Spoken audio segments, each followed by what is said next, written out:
ఎందుకు ఇలా చెప్తున్నావంటే వాళ్ళు మనతో కొన్ని విషయాలు పంచుకుంటారు. రే మొన్న చూశాను, అదిగో ఊరు బయట ఎక్కడో కూర్చొని సీసాలు దగ్గర పెట్టుకొని మందు తాగుతుంటే చూశానురా, అలాంటి అలవాట్లు నీకు కూడా వస్తాయేమోనన్న భయం. ఇగో మొన్న వేరొక అతను సిగరెట్ తాగుతుంటే చూశానురా, అతనితో నువ్వు సహవాసం చేస్తే నువ్వు చెడిపోతావేమోనన్న భయం.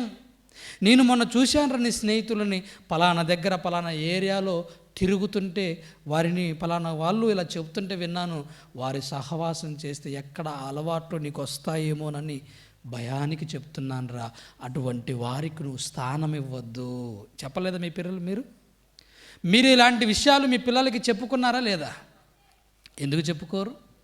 ప్రతి తల్లిదండ్రులు తమ పిల్లల బాగోగులను కోరుకుంటారు కనుక, వారు చెడిపోకూడదని, వారిని బాగు చేసుకోవాలని, వారితో తిరుగుతున్నటువంటి స్నేహితులలో ఎవరిలోనైనా చెడు లక్షణాలు, చెడు అలవాట్లు, చెడు పనులు కనబడితే వెంటనే వారి దగ్గరికి వెళ్ళం, కానీ మన పిల్లల్ని మనం జాగ్రత్త చేసుకుంటాం. జాగ్రత్త నాన్న, వారికి చోటు ఇవ్వమాకండి అని. ఇలా మనం ఆలోచన చేస్తే దేవుడు కూడా ఎఫెసీ సంఘానికి పత్రిక రాస్తున్నటువంటి పౌలు విషయంలో ఆయనను ప్రేరేపించి చెబుతున్నటువంటి అద్భుతమైనటువంటి మాట అండి. అదే అపవాదికి మీరు చోటు ఇవ్వకండి. ఇంతకీ ఎఫెసీ సంఘంలో ఉన్న వాళ్ళు ఎవరు? దేవుడికి ఏమవుతారు?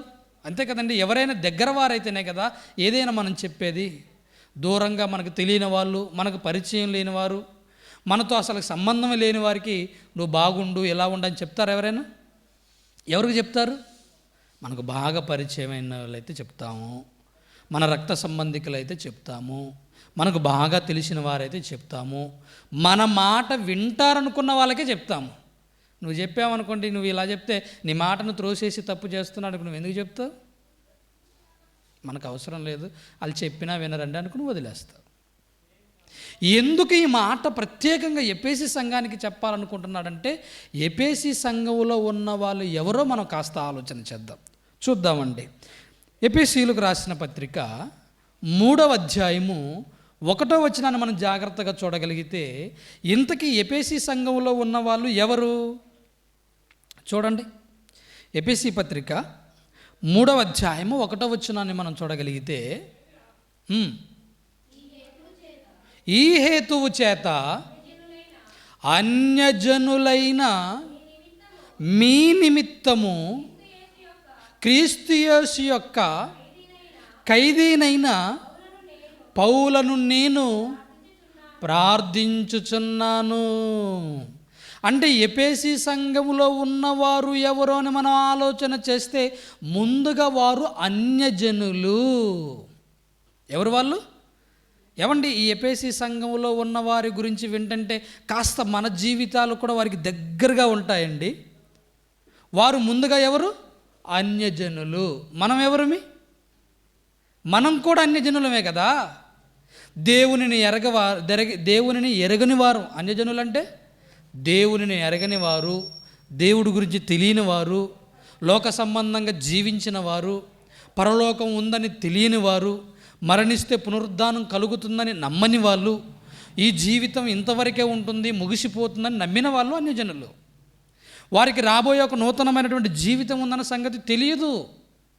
ఈ ఎఫెసీ ప్రాంతంలో ఉన్నటువంటి ప్రజలు, సంఘంలో చేర్చబడిన వాళ్ళు అంతకుముందు ఎవరంటే వీరు అన్యజనులు. కానీ ఈ పత్రిక రాసేసరికి వాళ్ళు ఎలా మారిపోయారంటే పూర్తిగా దేవుని పిల్లలుగా మారారు. చూడండి, అదే ఆ ఎఫెసీ పత్రిక 2వ అధ్యాయము 19వ వచనం చూడండి ఒకసారి. 2వ అధ్యాయం 19వ వచనాన్ని మీరు చూడగలిగితే, ప్రియమైన దేవుని పిల్లలారా, కాబట్టి మీరు ఇక మీదట అన్యజనులను పరజనులను పరదైషులనై ఉండక. దేవుడు చెప్తున్నాడు, ఇంతకుముందు మీరు అన్యజనులు నాయన, ఇంతకుముందు మీరు నాకు దూరంగా ఉన్నవాళ్ళు నాయన, ఇంతకుముందు మీరు పరదేశులు నాన్న, పరజనులు నాయన, కానీ మీరు ఇప్పుడు అలాంటి వారు కాదు. మీరు ఎవరంటే చెప్తున్నాడు చూడండి. కాబట్టి మీరు ఇక మీదట పరజనులను పరదేశులనై ఉండక పరిశుద్ధులతో ఏకపట్టణస్థులను దేవుని ఇంటి వారునై ఉన్నారు. వీళ్ళంతా ఎవరు? ఇప్పుడు ఎపేసీలో ఉన్నవాళ్ళు, ఎపేసీ సంఘంలో ఉన్న వాళ్ళంతా ఎవరు? దేవుని ఇంటి వాళ్ళు. ఒకవేళ దేవుడి ఇంటివారు అని అనగానే గుర్తుపెట్టుకోండి, ఇంటివారు. ఈ ఇంట్లో ఉన్న వాళ్ళు ఎవరంటే ఆనందపాల్ గారి ఇంటి వాళ్ళండి.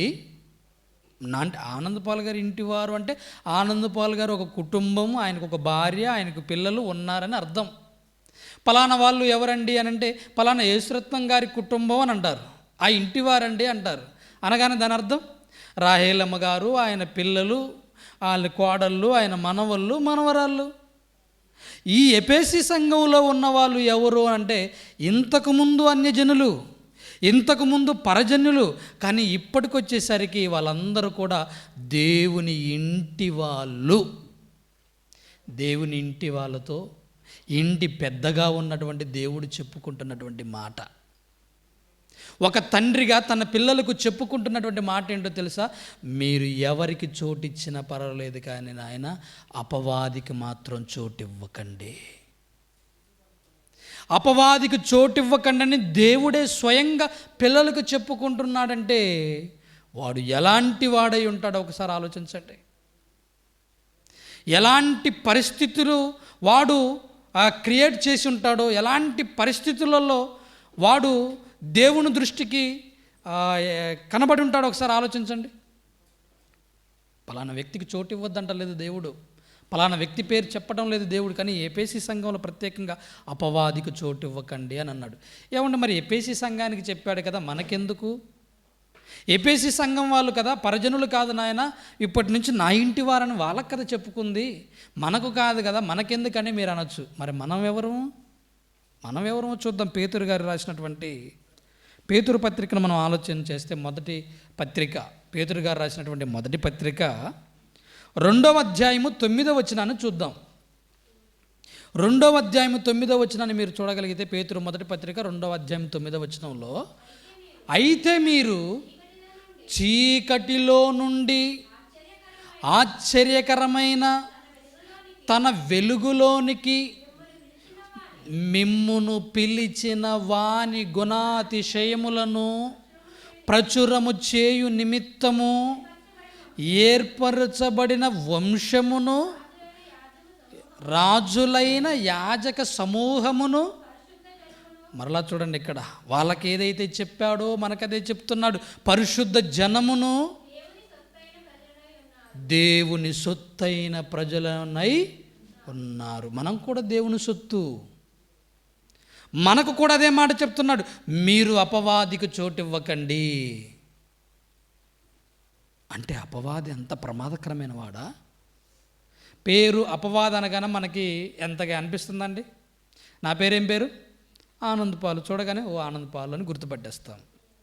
ఒక పేరు, పలానా వెనక అశోక్ అతని పేరు, పలానా విశ్వచక్రవర్తి, పలానా ఉదయ్ కుమార్, అలా అని దానికి ఉన్నటువంటి పేరు అపవాది గనక పెద్దగా మనకి భయం ఏం లేదు.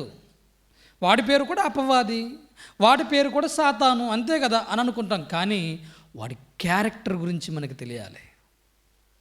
వాడు ఎంత ప్రమాదకరమైన వాడో, వాడికి గనక ఒకవేళ చోటిస్తే ఆ చోటు ఎలా మారిపోతుందో, వాడికి చోటిచ్చినటువంటి ప్రజలు ఏమైపోతారో మనం చూస్తే అండి ఆశ్చర్యం అనిపిస్తుందండి.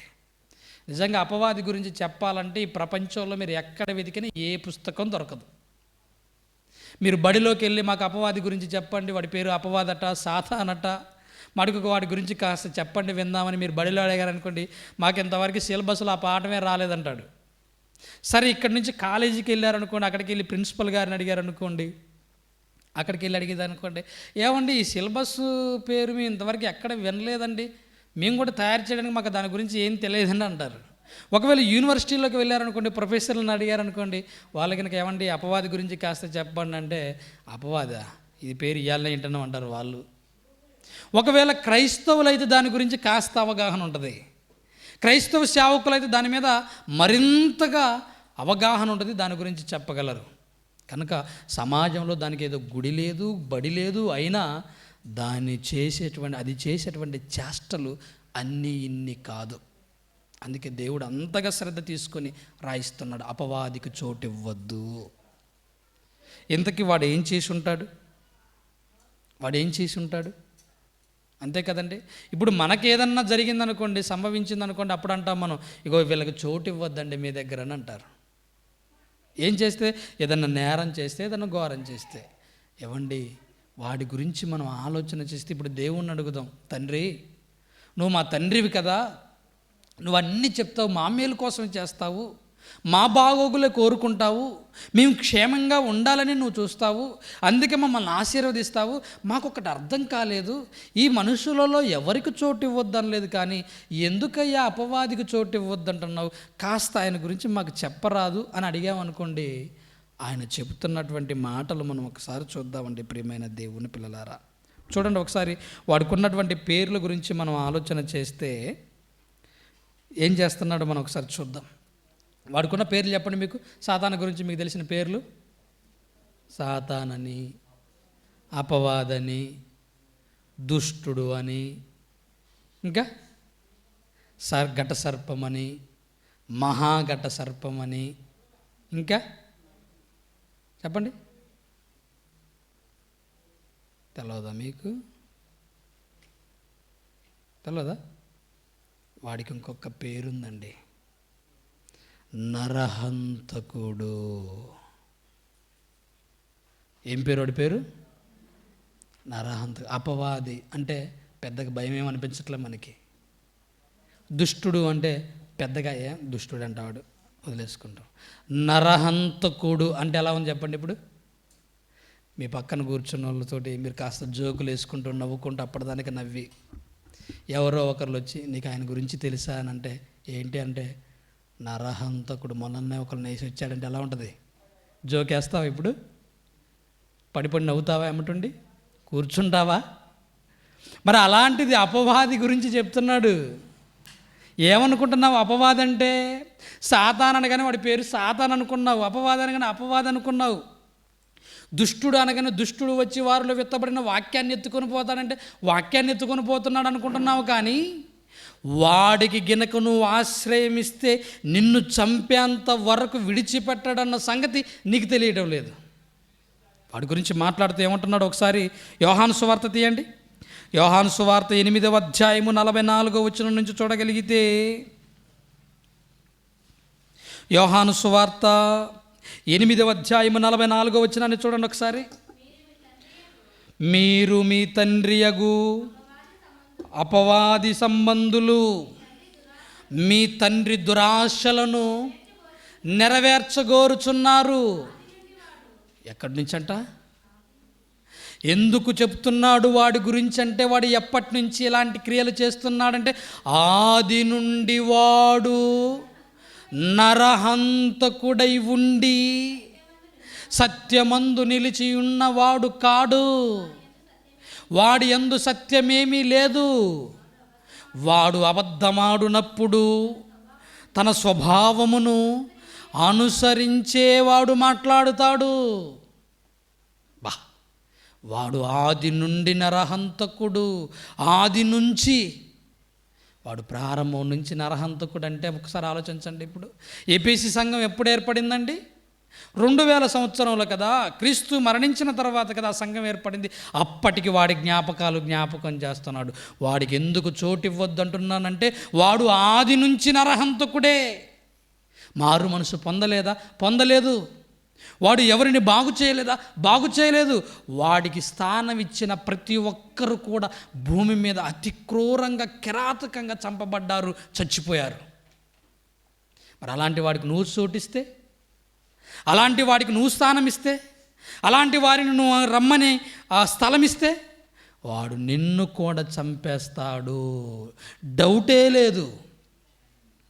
ఏపీసీ సంఘంలో జరుగుతున్నటువంటి ఆ సంఘం యొక్క కార్యక్రమాలు వాళ్ళంతా గొప్పగా ఉన్నారు. అన్యజనులైన వారు ఒక సంఘంగా ఏర్పడి దేవుని స్తుతిస్తున్నారు కనుక వారికి చెప్తున్నాడని, మీరు అపవాదికి చోటు ఇవ్వకండి. ఇంతకు వీడు ఏం చేసి ఉంటాడు? నరహంతకుడు అంటే ఎవరైనా చంపితేనే కదండి నరహంతకుడు అనేది. ఎవరిని చంపి ఉంటాడు? ఏం చేసి ఉంటాడని మనం ఒకసారి ఆలోచిస్తే, ఏమండి మనందరం దేవుడి దగ్గరికి వచ్చాం కదా, మనం దేవుడిని ఎందుకు తెలుసుకున్నాం, ఎందుకు యేసుక్రీస్తు వారిని దేవుడిగా అంగీకరించాం? కాస్త చెప్పండి. మీరు దేవుని ఎందుకు నమ్ముకున్నారంటే మీరు చెప్పండి కాస్త.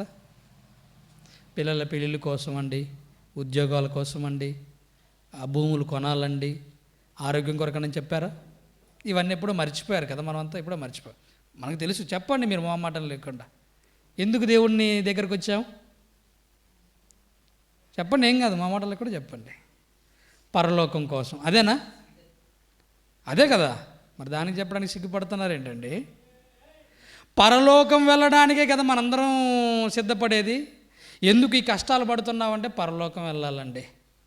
ఎందుకండి ఈ ఆకలి దప్పులు అంటే పరలోకం కోసం అండి. ఎందుకండి ఇలాంటి శ్రమలు భరిస్తున్నారంటే పరలోకం కండి. ఎందుకంటే ఈ నిందలు, ఈ అవమానాలు భరిస్తున్నారంటే పరలోకం చేరుకోవాలన్న చిన్న ఆశ తప్ప ఇంకోటి ఏది లేదండి. అదేనా? అయితే ఎందుకు పరలోకం వెళ్ళాలనుకుంటున్నారు ఇంతకు మీరు? ఏముందని? పరలోకంలో ఏముందని మనం వెళ్ళాలనుకుంటున్నామంటే, ఒకటి నిత్య జీవం అంటారు, రెండవది దేవుడు ఉన్నాడండి అంటారు. మనకు తెలిసింది ఎక్కువ ఈ రెండు విషయాలు కనుక చెప్తుంటాం. అసలుకి పరలోకంలో ఏముందో తెలిస్తే ఇంకా మనం ఎలా బ్రతుకుతామో తెలుస్తుంది. ఇప్పుడు చూద్దాం. ముందు ఎందుకు అపవాది గురించి చోటు ఇవ్వద్దంటున్నాడు కదా. ఇంతకీ మీరు వెళ్ళాలనుకున్న పరలోకంలో ఫస్ట్ ఉంది వాడే ఆడ, దేవుడి దగ్గర. మీరు ఏ పరలోకానికైతే వెళ్ళాలనుకుంటున్నారో ఆ పరలోకంలో మొదటిగా అక్కడ సంచరించిన వాడు, తిరిగిన వాడు, జీవించిన వాడు, ఆ దేవుని దగ్గర ఎవరైనా ఉన్నారంటే అపవాది కూడా ఒకడు.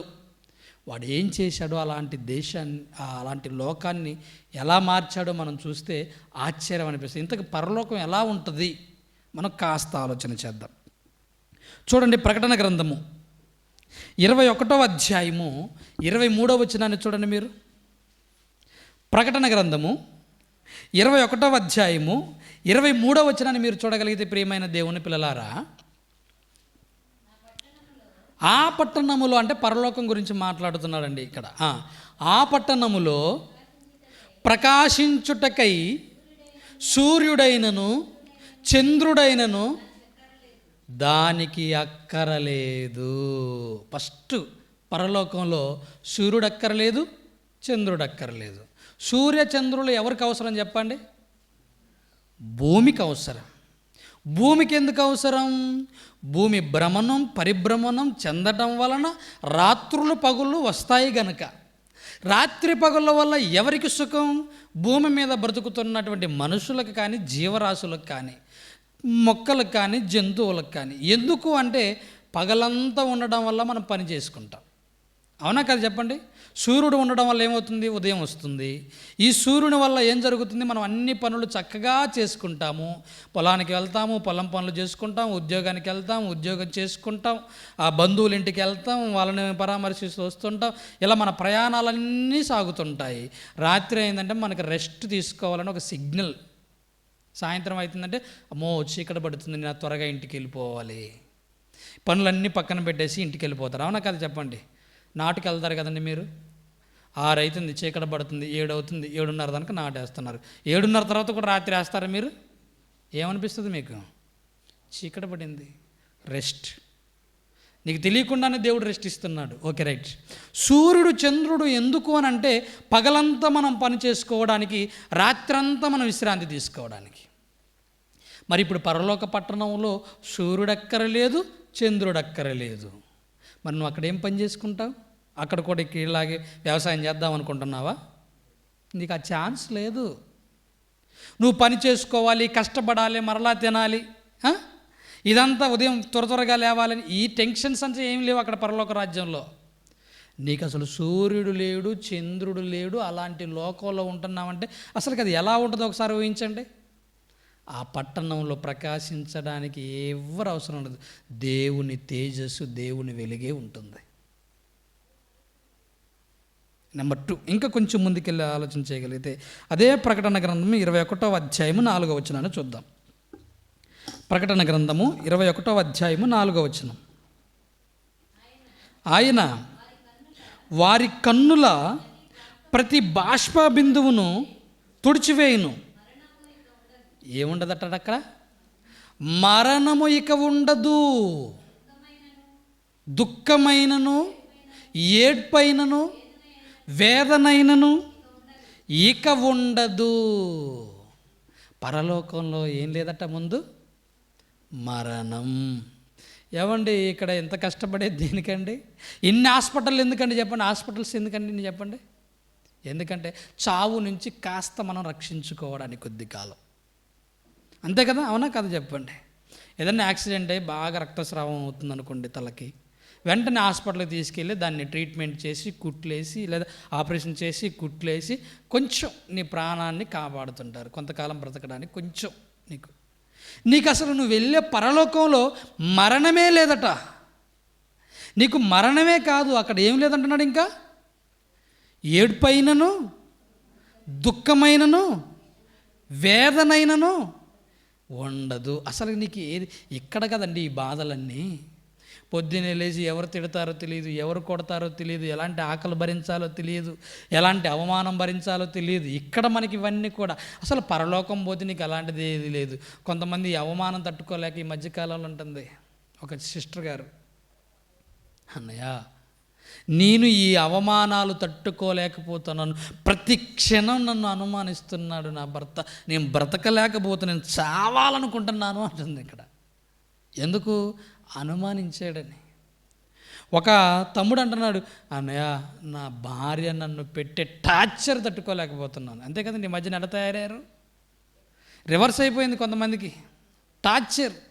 ఆ ఫేస్బుక్లో వస్తుంది, ఉద్యోగం చేసిన డబ్బులన్నీ గనక భార్యకి ఇవ్వలేదనుకో అత్త భార్య ఇద్దరు కలిసి కొడుతున్నారండి, కుమ్మేస్తున్నారు. వాడు తట్టుకోలేక కేసు పెట్టిండు పోలీస్ స్టేషన్లో, మా అత్తను మా ఆవిడ ఊకొట్టలేదు డబ్బులు ఇవ్వకపోతే అని స్టేషన్లో కేసు పెట్టాడు. ఇక్కడ కదా బాధలు, ఇక్కడ కదా కష్టాలు, ఇక్కడ కదా ఆకలి దప్పులు, ఇక్కడ కదా ఏడ్పులు. కానీ పరలోకానికి వెళ్ళిపోతే నీకు మరణం లేదట, దుఃఖము లేదట, వేడ్పు లేదట, వేదన లేదట, సూర్యుడు అక్కర లేదట, చంద్రుడు అక్కర లేదట. అలాంటి లోకంలోనికి వెళ్ళిపోవాలని ఎంత ఆశ ఉందని మనకి, ఉందా లేదా? నాకైతే ఉందండి. ఎలాగైనా సరే చివరిలోకి ఎలా లాగబడి ఇక నీకు ఇచ్చాను పో అనంట ఆ ఛాన్స్ కొట్టేసుకుంటే చాలండి, మనకి ఎక్కువ ఏం అవసరం లేదు. నేను మరీ అర్హుణ్ణని చెప్పట్లేదు దాంట్లో నేను, ఎందుకంటే నేను ఒక మామూలుగా సాధారణమైన మనిషినే, నాలో కూడా ఎన్నో లోపాలు ఉంటాయి. కానీ నా చావు ఆ క్షణంలో నేను కూడా క్షమించబడ్డావరా, దక్కింది పో నీకు పరలోకం అని ఒక్క మాట దేవుడి చేత వినపడితే చాలు, ఆ మరణమయ్యే ఆ చివరి క్షణంలో. దానికోసం ఈ బ్రతుకంతా, దానికోసం ఈ ఆరాటం అంతా, దానికోసం ఈ ఆకలి దప్పులు, దానికోసం ఈ అవమానాలు, దానికోసం ఇంత కష్టపడేది కూడా. సుఖాల కోసం ఏదో సంపాదించుకోవాలని, ఏదో గొప్పగా తిరగాలని, గొప్పగా 10 మందిలో ఉండాలని ఆరాటపడాము అనుకోండి, అది ఈ లోకానికే పరిమితం అయిపోయి మనల్ని ఈ లోకం కోసం బతికేలాగా చేస్తుందేమో. అందుకే ఈ చిన్న జీవితంలోనే మన బ్రతుకు ముగిసేలోపు ఆ పరలోకంలో కొంచెం చిన్న స్థలం సంపాదించుకుంటే చాలని బాధంతా కూడా. మరణం లేని లోకానికి వెళ్ళిపోవాలని ఎవరికుండదు చెప్పండి? మీకుండదా? ఈ మధ్యకాలంలో శాస్త్రవేత్తలు చంద్రమండలం మీద ప్లాట్లు అమ్ముతున్నారు అనగానే చాలామంది కొనేసుకుంటున్నారు. ఎందుకు? ఏదో ఒకరోజు ఈ భూమండలం అంతా నాశనం అయిపోతుంటుంది, అసలు భూమి కనబడకుండా పోయిద్ది, అప్పుడు చంద్రమండలం మీద బ్రతకొచ్చని ప్లాట్లు కొనుక్కుంటున్నారండి. అంటే ఇక్కడ ఎలాగో బ్రతకలేము, ఇక్కడ ఉన్నటువంటి పొల్యూషన్ వల్ల కానీ, ఇక్కడ ఉన్నటువంటి మనుషుల వల్ల కానీ బ్రతకలేము కనుక అక్కడ బ్రతుకుదాం అనుకుంటున్నారు. మనకి అక్కడ కాదు దేవుడు స్థలం ఇస్తానన్నది, ఎక్కడ? మరణం లేని లోకంలో, ఏడ్పే లేని లోకంలో, దుఃఖమే లేని లోకంలో. ఇంకా కొంచెం ముందుకెళ్ళి మీరు చూస్తే ప్రియమైన దేవుని పిల్లలారా, ఇంకొక అద్భుతమైనటువంటి మాట ఉంటుంది, మీరు చూడండి. ఇంకా అదే ప్రకటన గ్రంథము 7వ అధ్యాయం 16వ వచనం చూడండి. 7వ అధ్యాయము 16వ వచనాన్ని జాగ్రత్తగా చూడగలిగితే, వారికి ఇక మీదట ఆకలి అయినను దాహమైనను ఉండదు. ఏముండదట ఇక అక్కడికి పోతే? ఆకలి లేదు, దాహం లేదు. ఆ మధ్యకాలంలో ఒక యాచకుడు ఆకలి బాగా చూస్తూ తట్టుకోలేక అప్పుడే హోటల్ యజమాని హోటల్ పెట్టి వాళ్ళు బోండాలు, మైసూర్ బజ్జీలు అంటారు కదా, వేసి బయట అట్లా పెట్టాడండి. పాపం ఆకలికి తట్టుకోలేక 2 ఆ బజ్జీలు మైసూర్ బోండాలను పట్టుకొని పరిగెత్తుతుంటే ఆ హోటల్ యజమాని కొంతమంది కలిసి కొట్టి చంపారు. దేనికి? బంగారం ఎత్తకపోయినందుకు కాదు, డబ్బును ఎత్తకపోయినందుకు కాదు, ఎవరినో గిచ్చి కాదు, ఎవరినో గిల్లి కాదు, ఎవరినో అసభ్యంగా మాట్లాడి కాదు, కానీ ఆకలి తట్టుకోలేక 2 మైసూర్ బజ్జీలు తీసుకుని పరిగెత్తుతుంటే, నా షాప్లో బోనీ కాకముందు ఎత్తుకొని పోతావా అని చెప్పేసి అక్కడికి వెళ్ళి కొట్టి చంపేశాను. తీరా చూసి అతను మతి స్థిమితం లేనివాడు. ఆకలి ఒక మనిషి ప్రాణాన్ని తీసింది కదా. ఆకలి కోసం నువ్వు కూడా ఎంతకైనా తెగిస్తావు కదా. ఆకలి అయిందనుకోండి, ఎలా ఉంటాం చెప్పండి, మనం కూడా క్రూరులుగా మారిపోతాం కదా. మీకు ఆకలి గురించి ఒక పాఠం చెప్పాము, నిజమే. అలాంటి ఆకలి ఆ లోకంలో దరిచారదు. ఇప్పుడు ఈ కోటి విద్యలు దేనికంటారు? కోటి విద్యలు కూటి కోసమే, నీ ఆకలి కోసమే, నీ కడుపు నింపడం కోసమే కదా. అక్కడికి వచ్చిన తర్వాత నీకు ఆకలే లేదు, దప్పికే లేదన్నారండి. ఈ మధ్యకాలంలో పాకిస్తాన్ దగ్గర మనకి యుద్ధం జరిగిన తర్వాత సింధు జలాలపైన ఇప్పుడు పెద్ద వార్ జరుగుతుంది కదండి. మీరు కనుక ఆ జలాలు మా దేశానికి రానివ్వకుండా ఉంటే అసలు మీరు కట్టినటువంటి ఆ డ్యాములన్నీ పేలు చేస్తున్నామని పాకిస్తాన్ వాళ్ళు అంటున్నారు. దేనికోసం అంటే నీటి కోసం. నీటి కోసం, ఆకలి కోసం ఎన్ని యుద్ధాలు జరుగుతున్నాయి మనకి బాగా తెలుసు. కానీ ఆ లోకానికి వెళ్ళిపోతే నీకు ఆకలి లేదు, దప్పిక లేదు. ఏమండి, ఈ లోకం ఎంత బాగుందండి, ఎంత తొందరగా పోతే ఎంత మంచిగా అనిపించట్లే మీకు? అనిపిస్తుందా, అనిపించట్లేదా? మరి రెడీగా ఉన్నారా? ఇప్పుడే గనక కబురు వచ్చిందనుకోండి, దేవుడు, నువ్వు నాయనా ఆనందపాలు పరలోకానికో లేకపోతే పరదేశకో నువ్వు నీ టైం అయిపోయింది, ఈరోజు సాయంత్రం కల్లా నువ్వు పోతావంటే ఏమని మోకరించి ప్రార్థన చేస్తాను చెప్పండి? హిజ్కియాకి అదే కబురు వచ్చింది. హిజ్కియా, నువ్వు త్వరగా తట్టాపుట్టా చదువుకోవాల్సి వస్తుంది, ఇక నువ్వు మరణం అవుతావయ్యా, మరి ఏదన్నా ఉంటే ఇంటిని సర్దుకో, ఇంటి జాగ్రత్తలు చెప్పుకో అని చెప్పగానే గోడ తట్టు అలా తిరిగి, ప్రభువా నీకోసం ఎలా బ్రతికానో తెలుసా, ఎంత త్వరగా నన్ను తీసుకుపోతున్నావా ఇక్కడి నుంచి? ఎక్కడ పెడుతున్నాడు తీసుకెళ్ళి? ఈ ఆకలి లేని లోకంలో, దప్పిక లేని లోకంలో, సూర్యుడు లేని లోకంలో, చంద్రుడు లేని లోకంలో, మరణం లేని లోకంలో నిన్ను తీసుకెళ్ళి పెడతానంటే అక్కడికంటే ఇక్కడ బాగుందని ప్రార్థన చేశాడు కదా హిజ్కియా. మనం అంతకంటే ఇంకా గొప్ప వాళ్ళం, మనం ఇంకా ఏడుస్తాం అసలుకి. ఎంతమందికి ఇష్టం అండి పరలోకం వెళ్ళాలని. ఎప్పుడు కూడా చావును చూసి భయపడకండి, చావును చూసి చిరునవ్వుతో దేవుని నీ చిత్తం అయ్యానని, అంతే, నీ చిత్తం. అలాంటి లోకంలో మొదటిగా వాడినే పెట్టాడు దేవుడు, అపవాదిని. అంతకుముందు వాడి పేరు అపవాది కాదు, అంతకుముందు వాడి పేరు దుష్టుడు కాదు, అంతకుముందు వాడి పేరు సాతాను అని కూడా కాదు. అంతకుముందు వాడి పేరేంటో చూడండి. యెషయా గ్రంథము 14వ అధ్యాయము మీరు జాగ్రత్తగా చూడగలిగితే, యెషయా గ్రంథము 14వ అధ్యాయాన్ని మీరు జాగ్రత్తగా చూస్తే అద్భుతమైనటువంటి మాట మనకు అక్కడ కనబడుతుందండి.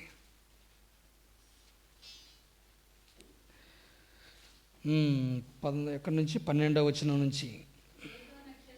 వాడి పేరేంటో తెలుసా? ఎంత బాగుంది చూడండి పేరు, ఎంత బాగుంది. నక్షత్రమా కాదు, తేజో నక్షత్రమా,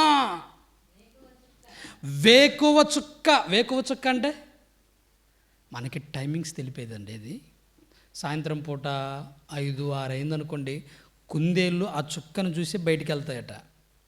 మా నాన్న కానీ మా తాతయ్య గారు అనేవాళ్ళు, ఆ చుక్కలు కుందేళ్ళు మేతకు బయలుదేరే టైం ఆ చుక్క కనబడుతుందట, వేకువ చుక్క. తెల్లవారుజామున కూడా కనబడుతుందంటారు. దానికి ఎంత మంచి పేరండి, తేజో నక్షత్రమా, వేకువ చుక్క. అసలు నీ వెట్లు ఆకాశము నుండి పడితివి, జనములను పడగొట్టిన నీవు నేలమట్టుకు వరకు ఎట్లు నరకబడితివి? ఎందుకు నరకబడ్డావు? ఎందుకు ఇలా పడిపోయావు? అసలుకి ఏంటి నీ సంగతి? ఆకాశంలో నువ్వు తేజో నక్షత్రానివి కదా అంటే, వాడు చేసినటువంటి పని, జనములను పడగొట్టిన నీవు. జనములు అంటే ఇక్కడ మనుషులని కాదు, దేవదూతలు అని కూడా వస్తుంది పరలోకంలో.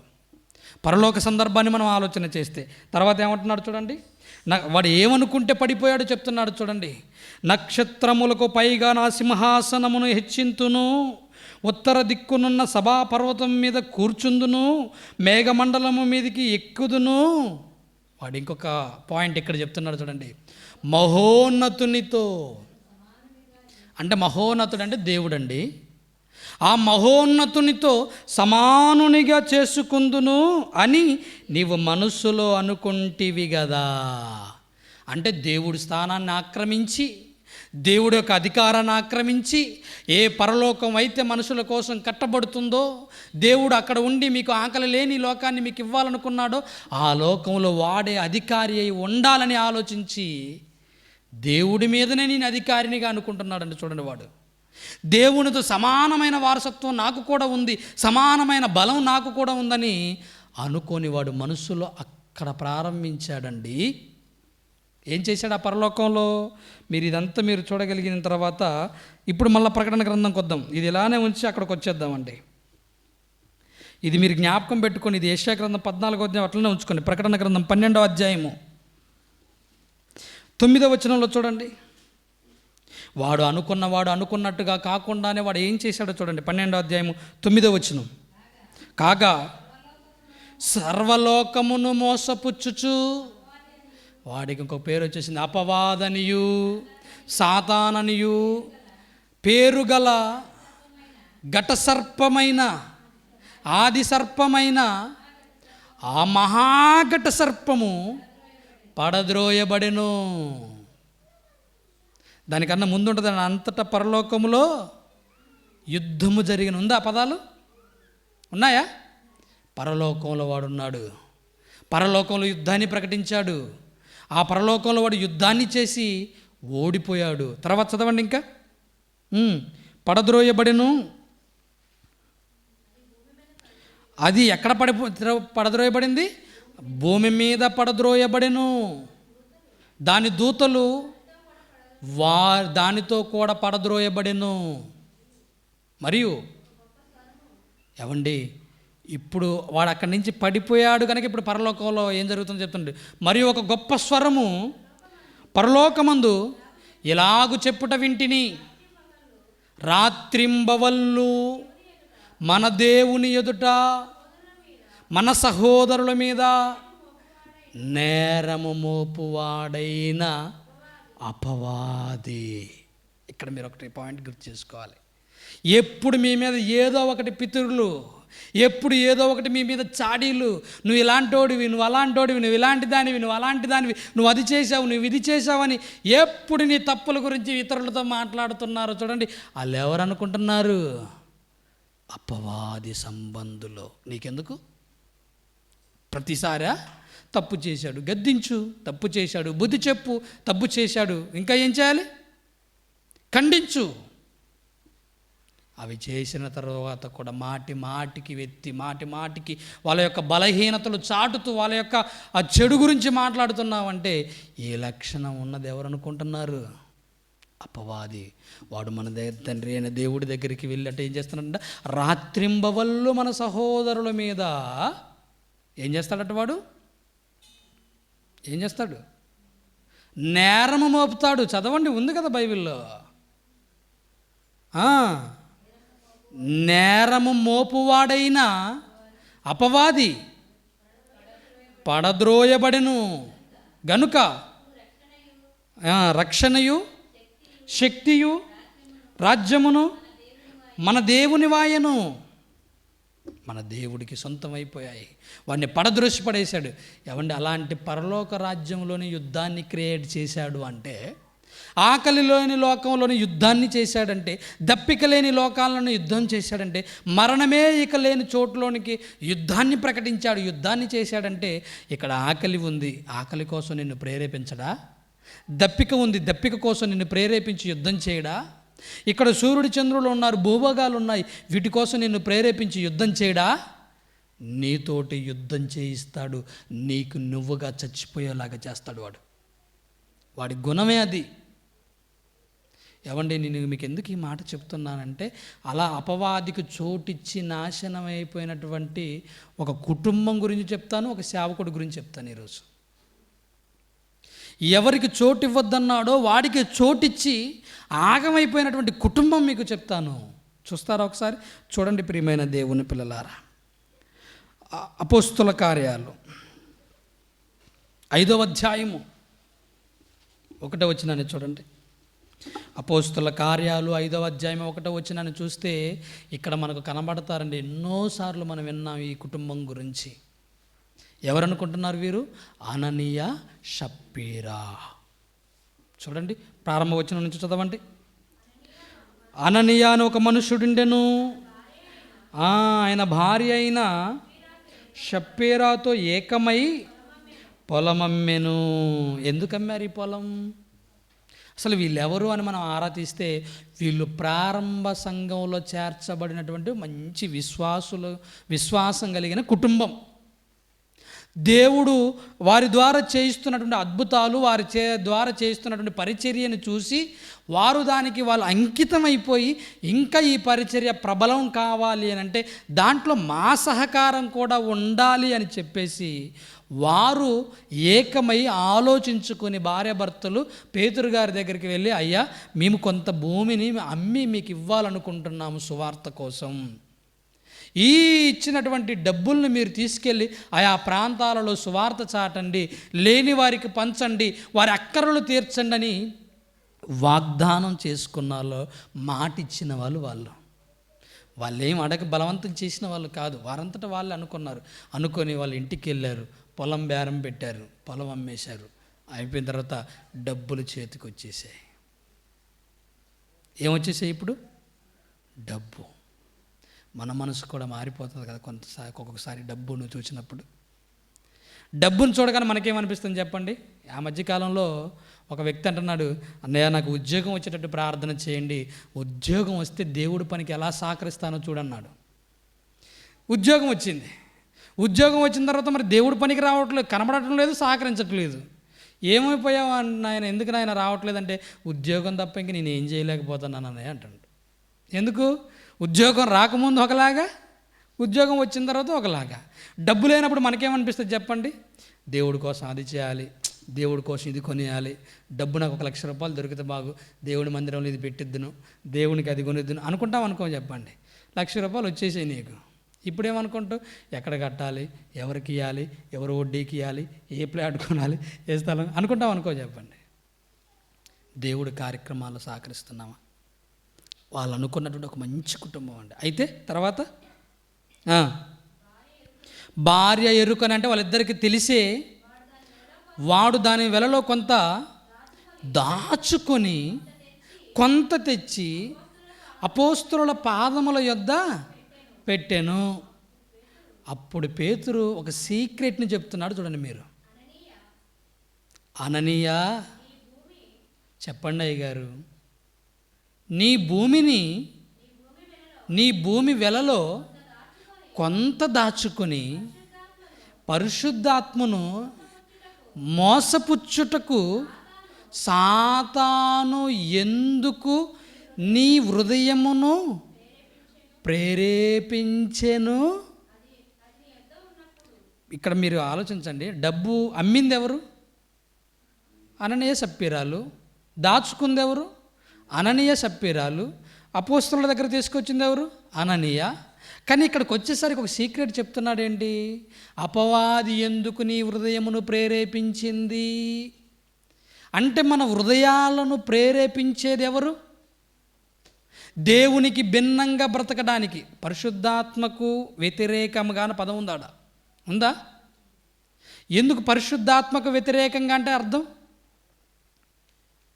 పరిశుద్ధాత్మకు వ్యతిరేకంగా అంటే బైబిల్లో రాయబడినటువంటి మన జీవితాలు ఎలా ఉండాలో ఆ రాసిన మాటలకు విరోధంగా బ్రతకడం, భిన్నంగా బ్రతకడం. నీకు క్రైస్తవుడిగా కొన్ని విషయాలను ఇలా ఉండాలి అని రాయబడిందండి. పరిశుద్ధుడిగా ఉండాలని ఉంది, బూతులు మాట్లాడకూడదని ఉంది, సహించాలని ఉంది, ఓర్పుతో ఉండాలని ఉంది, ఇంకా నువ్వు దేవుని సత్క్రియలు చేయాలని ఉంది, నిన్ను నువ్వు కాపాడుకోమనుంది, కుటుంబాన్ని కాపాడుకోమనుంది, నీ భర్తవైతే భర్తగా బ్రతకాలి, భార్యకైతే భార్యగా బ్రతకాలి. ఇలా ఎన్నో విలువలతో కూడినటువంటి మాటలు ఉన్నాయి. ఎప్పుడైతే వాటిని దాటి నువ్వు ప్రవర్తిస్తుంటావో దేవునికి వ్యతిరేకంగా మారినట్టే కదా, క్రైస్తవ జీవితానికి భిన్నంగా ఉంటున్నట్టే కదా. అదే అంటున్నాడు, నిన్నెందుకు సాతాను నీ హృదయాన్ని ప్రేరేపించింది అన్న తర్వాత ఏమంటున్నాడు ఇంకా? అది నీ యొద్ద ఉన్నప్పుడు అది నీదే కదా, అమ్మిన పిమ్మట అది నీ వశమై ఉండలేదా? ఎందుకు ఈ సంగతి నీ హృదయంలో ఉద్దేశించుకున్నావు? నువ్వు మనుష్యులతో కాదు దేవునితోనే అబద్ధమాడితివి. అంటే దాని అర్థం ఏంటి? అడిగుంటాడా పేతురు గారు? ఎందుకు అబద్ధం ఆడితివి అంటున్నాడంటే అర్థం తెచ్చి పెట్టగానే జరిగిన సంఘటన కాదు ఇది. కాస్త డిస్కషన్ కూడా జరిగిందాడా.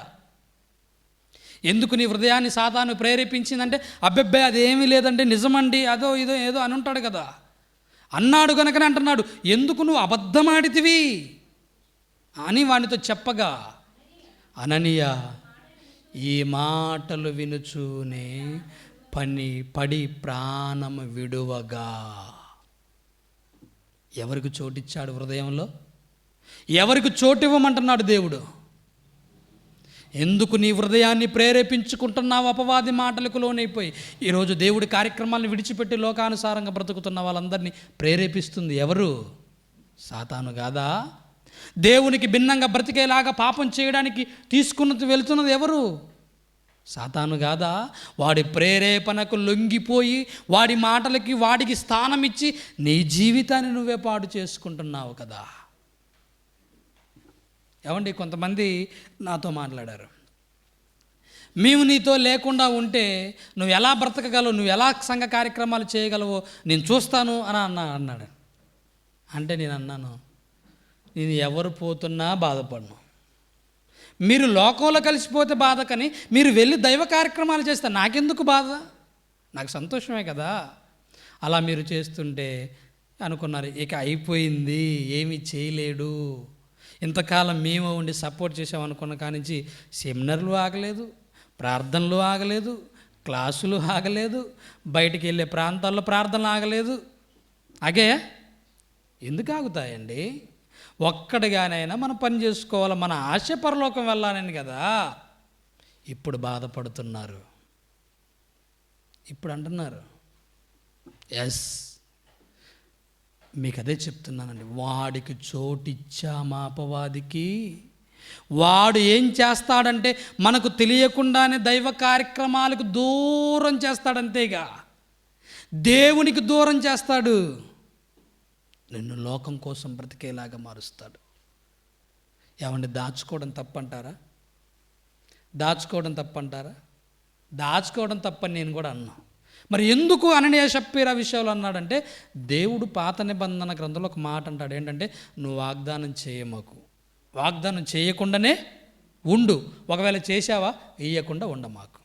ఇది ఆయన స్టైల్. ఎందుకంటే ఆయన ఏం చూస్తాడంటే, నీ మాట అంటే మాటే. నువ్వే మాట ఇచ్చావు కనుక నువ్వే తీర్చాలి, నువ్వే మొక్కుకున్నావు కనుక మొక్కు నువ్వే తీర్చాలి, నువ్వే వాగ్దానం చేసావు కనుక ఆ వాగ్దానం నువ్వే నెరవేర్చాలి, అంతే. నేనేదో తొందరపడ్డాను, మాట తప్పాను, సారీ అని చెప్పొద్దు. ఆయన ముక్కు పిండి వసూలు చేసుకుంటాడు, అలాంటి ఆయన. మీకు చెప్పాను ఇంతకుముందు, మరలా అవకాశం వచ్చినప్పుడు చెప్తాను ఆ బాడు. కనుక అననీయ సప్పీరాల జీవితం కూడా అదే. సరే, ఏమండి జరిగిపోయిందండి, వీళ్ళిద్దరు ఒక్కసారి రాలేదు, ఆయన అయిపోయిన తర్వాత వెళ్ళిపోయాడు. ఆయన తీసుకెళ్ళారు, పాపం భార్యకు కూడా తెలియదు ఆయన చచ్చిపోయాడన్న సంగతి. ఆయన తీసుకెళ్ళి పాతి పెట్టారు. ఇప్పుడు ఆమె వచ్చేసింది పాపం మందిరంలోనికి, ఏం తెలియదు. అందరిలాగానే కూర్చుంది, సంతోషిస్తుంది, పాటలు పాడుతుంది. ఆయన దగ్గరకు వచ్చేసింది, పిలిచుంటాడు బహుశా అనుకుంటా. తర్వాత చదవండి. ఇంచుమించు 3 గంటల సేపటికి వాని భార్య జరిగినది ఎరుగక, అంటే ఎవరు కూడా చెప్పలేదా మీ ఆయన ఇలా అయిపోయాడని? భయం అవుతుంది ఒక్కొక్కడికి, ఏం మాట్లాడితే ఎక్కడ మన గుండె పగిలిపోయిద్దామనని. ఎరుగకనే లోపలికి వచ్చేసింది. అప్పుడు పేతురు, మా ఆయన ఎక్కడున్నాడు, ఏం చెప్పి ఉంటాడో అని ఆలోచించుకుంటుంది ఏమో. ఇప్పుడు పేతురు గారు పిలిచాడు ఆమెని, అమ్మా షప్పీరా అని మాట్లాడుతూ, మీరు అని అన్నాడంటే మా ఆయన కూడా ఉన్నాడు అని అనుకుంటుందామా. మీరు ఈ భూమిని, అమ్మ మీ ఆయన తీసుకొచ్చి నాకు కానుక ఇచ్చాడు, ఇక్కడ పెట్టాడు, సేవ కోసం ఉపయోగించమని, మీరు ఆ భూమిని ఇంతకే అమ్మితిరా అని అన్నాడు. నాతో చెప్పుమని ఆమెను అడిగాను. ఒకవేళ ఆమె దేవుడికి భయపడిపోయి ఉండుంటే ఏం జరిగేదో తెలియదు, కానీ ఆమె కూడా ఏమన్నది, అవును అంతేనండి, మా ఆయన చెప్పలేదా మీకు, మా ఆయనది ఒక మాట నాదొక కాదు, మీ ఇద్దరం ఒకటే, మాట అంటే మాటే. అర్థమవుతుందా? మీ శరీర రీతిలో ఒకటిగా కాకు, మా మనసులు అంతే. ఆయన కనబడినా కనబడకపోయినా నీ అంతే. అవును, ఇంతకే అమ్మితిమి అని చెప్పాను. అందుకు పేతురు మళ్ళా చూడండి ఎంత మంచి మాట రాయిస్తున్నాడు. ప్రభువు యొక్క ఆత్మను శోధించుటకు మీరెందుకు ఏకీభవించారు అంటున్నాడంటే, మీకు ఏమర్థం కావాలంటే, మీరు ఇంటిలో ఒకటిగా ఉండొచ్చు, వివాహమైన తర్వాత ఏకదేహంగా ఉండొచ్చు, కానీ దైవ కార్యక్రమాలకు వచ్చేసరికి నీ ఆత్మకు నువ్వే బాధ్యురాలివి, అతని ఆత్మకు అతడే బాధ్యుడు, అంతే. అర్థమవుతుంది ఇప్పుడు మీకు? నువ్వు చేసిన సత్క్రియలకు నీకే పరలోకం. మా ఆయన చేశాడు కనుక మా ఆయనకు బదులు నాకు వస్తుంది అని అనుకోమాకండి. ప్రభుత్వం మీకు రాయితీలు ఇవ్వచ్చు, పాస్టర్ గారు మీకు అవకాశాలు ఇవ్వచ్చు, ఇతని భార్య మంచిది కనుక ఇతనికి కూడా అవకాశం ఇవ్వండి అని. కానీ పరలోకంలో అలా కాదు. ఎవరు చేసిన పనికి వాళ్ళకే ప్రతిఫలం. మీరెందుకు ఏకీభవించారు అని, ఇదిగో నీ పెనిమిటిని పాతిపెట్టిన వారి పాదములు వాకిటిన, ఇప్పుడే వచ్చేసారు వాళ్ళు, వాకిటిన ఉన్నవి, వారు నిన్ను కూడా ఏం చేస్తారు ఇప్పుడు? మోసుకొని పోవుదురని ఆమెతో చెప్పాను. వెంటనే ఆమె అతని ఆ పాదముల యొద్ద పడి, ఏమండి ఇప్పుడు దాచుకున్నది ఎవరి వశమైంది చెప్పండి? ఇప్పుడు దేవుడికి కాదని దేవుడికి మాటిచ్చి ఏదో సాధిద్దాము బ్రతుకుదాము అనుకున్నారు, కానీ ఏం సాధించారు? ఎందుకు వాళ్ళు ప్రాణాలు? సంఘంలో ఒక మంచి కుటుంబం అండి వాళ్ళు. సంఘంలో వాగ్దానం చేసే కాడికి వచ్చారంటే అర్థం ఏంటి? అర్థం చేసుకోండి మీరు. కొత్తగా వచ్చిన వాళ్ళు ఎవరైనా ఇవ్వాలనుకుంటారా? సేవకులకి సంఘ కార్యక్రమాలకు ఇవ్వాలనుకుంటారా? వాళ్ళు ఎన్ని కార్యక్రమాలు చూసి ఉంటారు, ఎంతగా పాల్గొని ఉంటారు, ఆ కార్యక్రమాల ఆ సొమ్ము ఆ డబ్బు ఎంతగా ఉపయోగపడుతుందో అనుకున్న తర్వాతనే కదండి తీసుకొచ్చి ఇచ్చేది. ఒకవేళ అదే డబ్బుతో కనుక మనం ఇల్లు కొనుక్కుంటున్నాము, అదే డబ్బుతో కనుక మనం సుఖాలు అనుభవిస్తున్నాము, ఎక్కడో వెళ్ళి ఆ హోటళ్ళల్లో మనం గడిపేస్తున్నాము, సుఖభోగాలు అనుభవిస్తున్నాము అంటే ఇస్తారండి మీరు? అసలు ఇక్కడ కష్టపడి సేవ చేస్తానంటే రూపాయి ఎవరు? కష్టపడి సేవ చేస్తున్నాము, మీరేమైనా దారి ఖర్చులకు ఇవ్వగలరంటే ఏమంటారు? ఇస్తాం. చినిగిపోయిన 10 రూపాయల నోట్లు, చినిగిపోయినటువంటి 20 రూపాయల నోట్లు. ఎంతమంది అండి ఇష్టపూర్తిగా దేవుని సేవకి ఇచ్చేవాళ్ళు? ఇక్కడ కష్టపడేవారికే లేదు. అలాంటిది ఇంకా కష్టపడిన వారికంటే ఇస్తామా? వాళ్ళు ఇస్తున్నారంటే ఎంత మంచి కుటుంబం. కానీ వాడు ఎక్కడ దూరాడో తెలుసా? వాళ్ళ కుటుంబంలో ఆశ్రయం ఇచ్చారు. ఇదిగో భలేగున్నావు కదా, ఎంతకాలం ఎంత ఇస్తావేంటి సంఘానికి? అమ్మాము, వాగ్దానం చేసి ఇద్దాం అనుకున్నాను. కాస్త ఆగు. నీలాంటి వాళ్ళు 100 మంది ఇస్తున్నారు, బొచ్చెడు డబ్బులు వస్తున్నాయి అక్కడికి ఇప్పటికి. నీలాంటి వాళ్ళు చాలామంది ఇస్తున్నారు, బొచ్చెడు డబ్బులు వస్తున్నాయి. నువ్వు కొంచెం దాచిపెట్టు, తర్వాత నేను చెప్తాను ఏం చేయాలో. దాచిపెట్టాను. ఓకే అమ్మాయి, మరి నాకు ఇట్లా ఆలోచన వస్తుంది, ఏం చేద్దామంటే? మీ ఇష్టమే, నా ఇష్టం అండి. మీ మాట కాదు, నేను ఎప్పుడైనా చేశానా? ఏం చేయలేదుగా. ఓకే, ఇక దాచిపెట్టు. ఓకే, నేను వెళ్తాను ఫస్ట్, తర్వాత నువ్వురా. ఓకే వస్తాను. నేను ఏది చెప్తానో అదే చెప్పాలి, బట్టి పట్టు బాగా. ఇంతకు అమ్మారని ఆయన అడుగుతాడు, నాకు తెలుసు ఆయన గురించి నాకు బాగా. ఇంతకు అమ్మారని అడుగుతాడు, ఇంతకీ అమ్ముతామని చెప్పు. నువ్వు కనుక తేడా మాట్లాడావనుకో, నేను అబద్ధం అని కనిపెట్టేస్తాడు ఈజీగా. ఒకవేళ నువ్వేదన్నా అన్నావు అనుకో, నువ్వు అబద్ధం అని అనుకోని పాపం బయలుదేరారండి. ప్రాణాలు పోగొట్టుకున్నారు. ఎవరికి చోటిచ్చి? అపవాదికి. ఒక విశ్వాసుల కుటుంబం బలైపోయిందా? బలైపోయింది.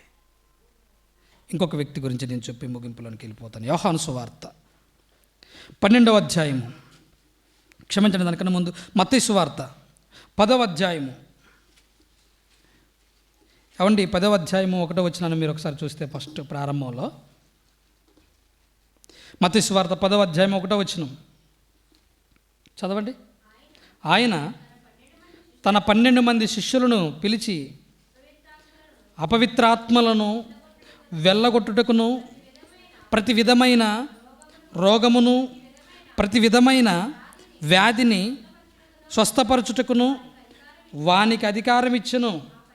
ఆ 12 మంది అపోస్తలుల పేర్లు ఏవనగా, మొదట పేతురు అనబడిన సీమోను, అతని సహోదరుడు ఆంద్రేయ, జెబెదయి కుమారుడగు యాకోబు, అతని సహోదరుడగు యోహాను, ఫిలిప్పు, బర్తలోమాయి, తోమా, సుంకరి అయిన మత్తయి, అల్పయి కుమారుడగు యాకోబు, తద్దయి అని మారుపేరు గల లెబ్బయి, కనానీయుడైన సీమోను, ఆయనను అప్పగించిన ఇస్కరియోతు యోదా. ఇస్కరియోతు యోదా వీళ్ళకి మహా అద్భుతాలు ఇచ్చేశాడు, స్వస్థతలు చేసి అధికారాన్ని ఇచ్చాడు, ఎన్నో వరాలు వాళ్ళకి ఇచ్చిన తర్వాత వాళ్ళకి చెప్పింది ఏంటంటే చూడండి 7వ వచనంలో, పరలోక రాజ్యము సమీపించి ఉన్నదని ప్రకటించుడి, రోగులను స్వస్థపరచుడి. ఎవరిని లేపాలట? చనిపోయిన వారిని లేపుడి, కుష్ఠరోగులను శుద్ధులుగా చేయుడి, దయ్యములను వెళ్ళగొట్టుడి, ఉచితముగా పొందితిరి గనక ఉచితముగా ఇయ్యండి. రోగులను స్వస్థపరిచే వరం ఉందంటే ఎలా ఉంటుంది చెప్పండి? ఇప్పుడు కనుక నాకు అలాంటి వరం ఉందనుకో, ఊళ్ళోకి వెళ్ళి నడవలేని వారిని, మంచాల పడిన వారిని లే అని అనగానే లేచి నాతో నడుస్తున్నాడంటే ఊరు ఎలా ఉంటుంది చెప్పండి? నన్ను ఎలా చూస్తారు చెప్పండి? ఒరే మన ఆనందపాలయ్య గారు వచ్చేసాడు, జరగండ్రో అంటారా అనరా? రోగం అసలుగా రోగం అంటే ఏదన్నా సడన్గా పడిపోయాడు అనుకోండి, ఏదన్నా జబ్బు వచ్చి, అరే అర్జెంటుగా ఆనందపాలయ్య గారికి ఫోన్ చేయండి, తీసుకొని రాప్పుడు మీరు వెళ్ళి అంటారా అనరా? అంబులెన్స్కి కాదు ఫోన్, ఇప్పుడు ఎక్కడికి వచ్చింది? అలాంటి వరాన్ని పొందుకున్నటువంటి యోధాని చూసి ఆ రోజు ఏమనుకుని ఉంటారు చెప్పండి? ఇంకదే కాదు, ఇంకేంటంట? చనిపోయిన వారిని లేపండి. ఇప్పుడు యోధా వెళ్ళి ఎవరైనా చనిపోతే లే అని అన్నాడు అనుకోండి, ఆ పాప అయితే పాప లేస్తుంది, బాబు అయితే బాబు లేస్తాడు, మనుషులు అయితే మనుషులు లేస్తారు. ఈ వరం ఉన్న తర్వాత ఎలా బ్రతకొచ్చి చెప్పండి మీరు? ఇప్పుడుగా నువ్వు ఎక్కడికి వెళ్ళినా నీ జీవితం ఎలా ఉంటుంది చెప్పండి? నీ కాడ నువ్వేం చేస్తావయ్యా అంటే, నేను చనిపోయిన వారిని లేపుతాను అని అన్నాడు అనుకోండి, చనిపోయిన వారిని లేపుతావా? చచ్చిపోయి లేపంటే లే అని లేపావనుకోండి, ఎలా ఉంటుంది అక్కడ? సావిల్లు.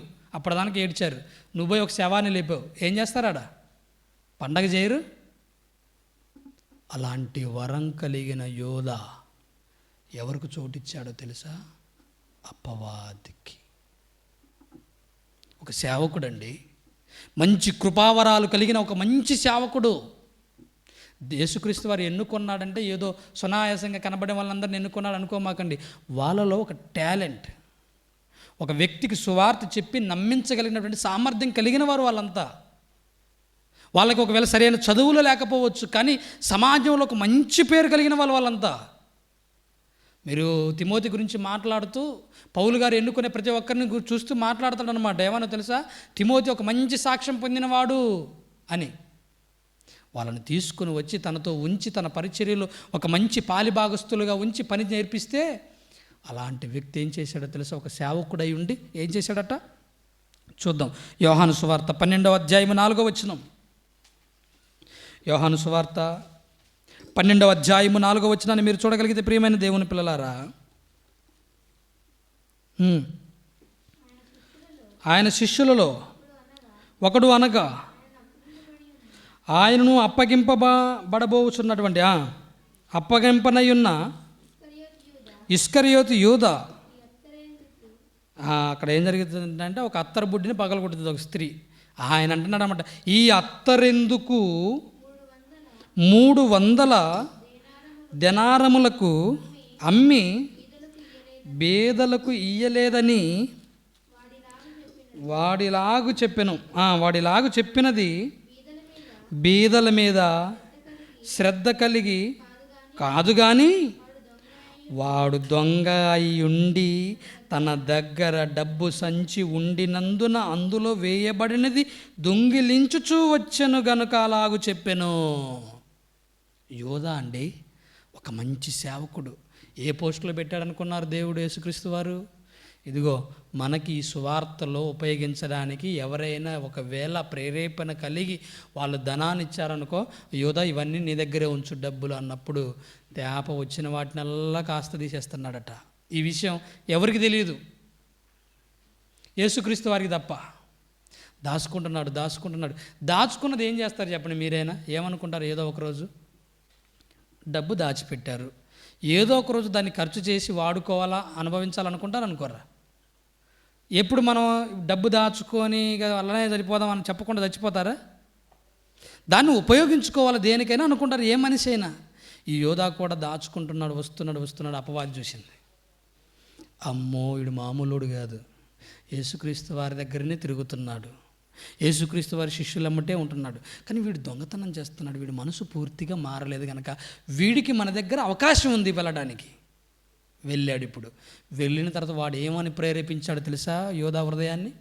చూడండి తర్వాత 13వ అధ్యాయము 2వ వచనం, పక్కన అధ్యాయంకి వెళ్దాం. 13వ అధ్యాయం 2వ వచనాన్ని మీరు చూడగలిగితే, వారు భోజనము చేయుచుండగా ఆయనను అప్పగింపవలనని సీమోను కుమారుడగు ఇస్కరియోతు యూదా హృదయములో అపవాది ఇంతకు ముందు ఆలోచన పుట్టించి ఉండెను. అపవాదా? అవునండి. ఎందుకు పుట్టించాడు? ఇప్పుడు రోజు రోజుకు డబ్బు దాచుకుంటున్నాడు, రోజు రోజుకు దొంగిలిస్తున్నాడు.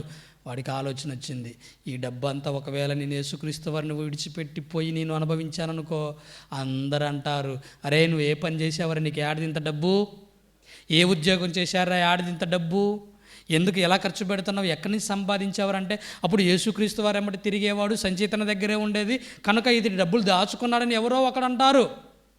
కనుక ఇప్పుడు ఆ యేసుక్రీస్తే లేడనుకో భూమి మీద, ఆ యేసుక్రీస్తుని లేపేసామనుకో ఎటోళ్ళు అటు చెదిరిపోతాం మేము, ఎక్కడో ఒక దగ్గర దూరం పోయి బ్రతకొచ్చు. అప్పుడు నన్ను అడిగాడు అనుకోండి ఎవరైనా, నేను సంపాదించుకున్నానని చెప్పుకోవచ్చు. కాబట్టి ఇప్పుడు ఎవరిని లేపేయాలి? యేసుక్రీస్తు వారిని.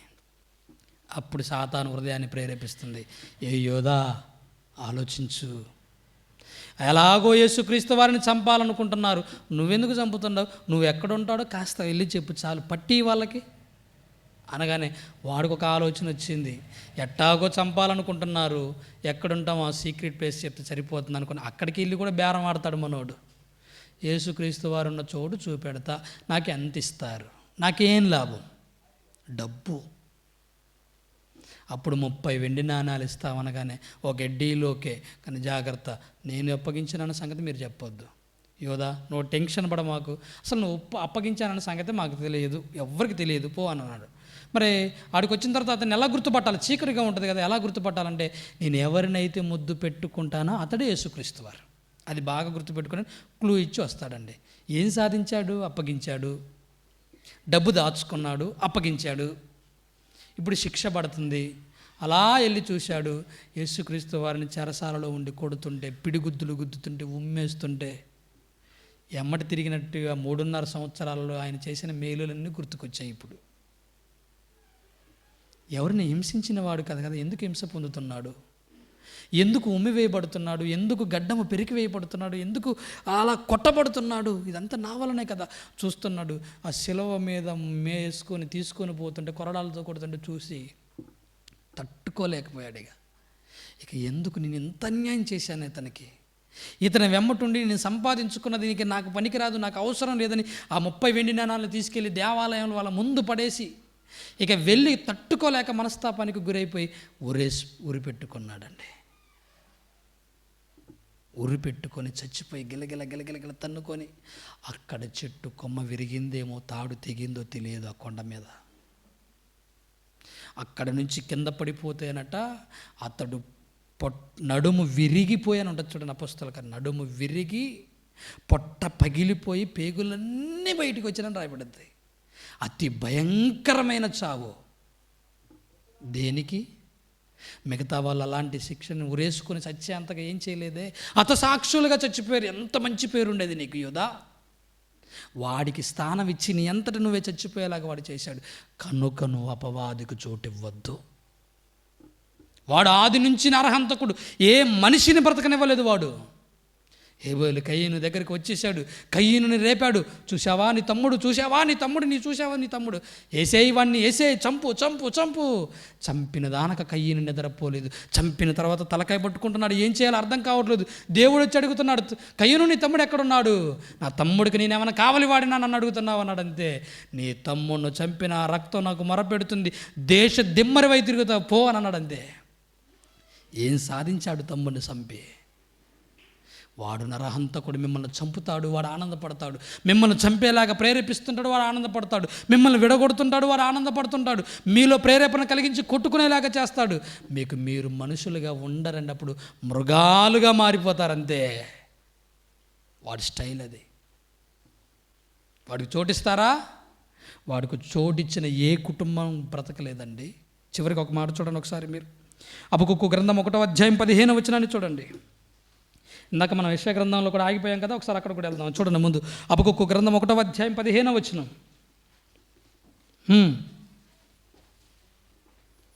హబక్కూకు గ్రంథము 1:15 మనం ఒకసారి చూడగలిగితే, వాడు గాలము వేసి మానవులనందరినీ గుచ్చి లాగి ఉన్నాడు. గాలాలు. వీళ్ళు ఎవరికి పడిపోతారు? వీడు ధనానికి పడిపోతాడా? వీడు అమ్మాయికి పడిపోతాడా?